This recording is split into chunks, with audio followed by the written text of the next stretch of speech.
Agora, a gente vai voltar a falar com o doutor Eleandro Felício, que é vice-presidente da Comissão de Família e Sucessões da OAB de Joinville, para falar sobre questões que costumam se tornar alvo de conflito aí entre as famílias.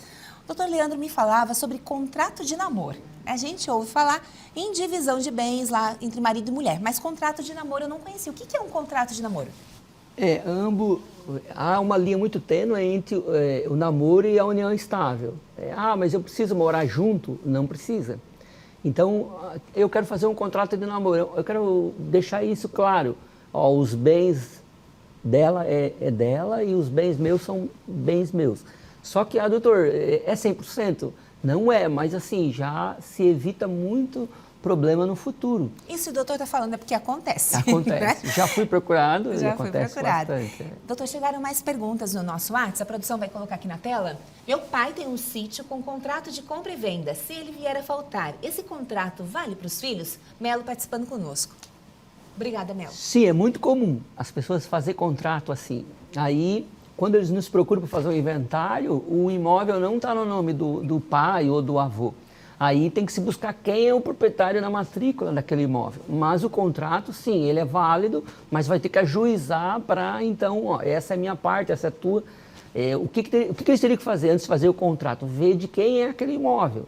Na maioria das vezes pode ser da prefeitura, pode ser a prefeitura, a União passou para a prefeitura, ou já está numa matrícula mãe. É muito comum, a gente vai atrás, acha uma matrícula mãe que já tem 1.000 e poucos metros quadrados. Aí tem que fazer a separação daquele imóvel, mas aquele contrato, sim, ele é válido, mas vai ter que ajuizar o contrato se depois houver problema ali no futuro. Você pode adiar, mas você não pode fugir do problema. Não pode fugir. Tem mais uma pergunta.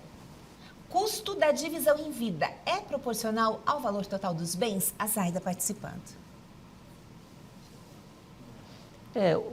O custo da divisão em vida é proporcional ao valor... Não, é assim, vai fazer, por exemplo, um inventário. Há um valor do imóvel, inclusive o ITCMD, agora a própria Receita Estadual, ele tem valores tipo tabela FIP de imóveis. Então a gente dá o valor lá, a gente faz a petição inicial e leva para o registro, para o cartório, no tabelionato. Lá a gente diz o valor, esse imóvel vale 250 mil, mas o Receita Estadual tem uma tabela FIP lá, e diz, não é esse valor, é esse. Às vezes a gente concorda, se não concorda, dentro de 5 anos a Receita Estadual pode vir e dizer, o valor é esse. Se a gente for, por exemplo, fazer compra e venda, quem dá o valor do imóvel é a prefeitura, através do ITBI. Então a prefeitura que diz, não, esse imóvel vale tanto, entende? Perfeito. Doutor, voltando à questão de regimes de separação, por mais que a gente ouça muito falar regime parcial, regime total, ainda há dúvidas, ainda há problemas depois na separação? Sim, o que é muito comum. As pessoas vão casar e, qual vai ser o regime? Chega no cartório lá, na maioria das vezes o atendente explica os regimes. Não, eu vou casar nesse normal, que é o parcial de bens. O problema do parcial de bens, os dois vão conseguir patrimônio durante a vida. O problema, se um morrer, ele vai entrar também nos bens particulares, que ele não é mais parcial de bens depois da morte. Ele já engloba todo o bem também particular e vai concorrer com os filhos na sucessão. Então, faça uma consulta com o advogado, peça orientação e só depois faça, então, assine o regime. Isso, principalmente se já tem bens particulares, né? Já tem um carro, já tem uma casa. E as pessoas, eles começam a ficar espertos depois que eles saem do divórcio. Se divorciam, aí depois eles ficam espertos.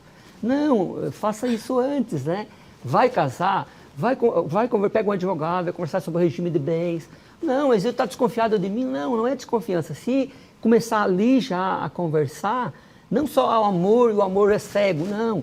Converse, poxa, você lutou muito por esse patrimônio. Perfeito. Então, assim, o fio da meada começou ali com a história da Larissa Manoela e terminou lá na relação, lá no final, na separação do casal. A questão que a gente quis trazer com isso é que ter conflitos na família é normal, praticamente todas as famílias têm. Mas a gente sabe que isso ganha um peso muito maior quando envolve dinheiro. E isso, às vezes, por uma questão... Qual que é o valor, né? O quanto custa a tua paz numa relação com o pai, com a mãe, com o irmão, às vezes por causa de um terreno, né? E a gente sabe que muitas famílias estão em um conflito há décadas por causa de patrimônio, né? Sim, as pessoas fazem muito, já que a senhora lembrou, construir no terreno do pai. Um filho construir é um problema, não façam isso. Vai lá, financia, faça o seu. Porque quando você constrói no imóvel, e aí se o pai vem a falecer? Vai ter que esse imóvel que foi construído, vai ter que, como vai fazer depois da morte? Esse imóvel que está lá. Perfeito. Doutor Eleandro Felício, da Comissão de Famílias, né, da OAB, seja muito bem-vindo, muito obrigada pela presença aqui no Ver Mais.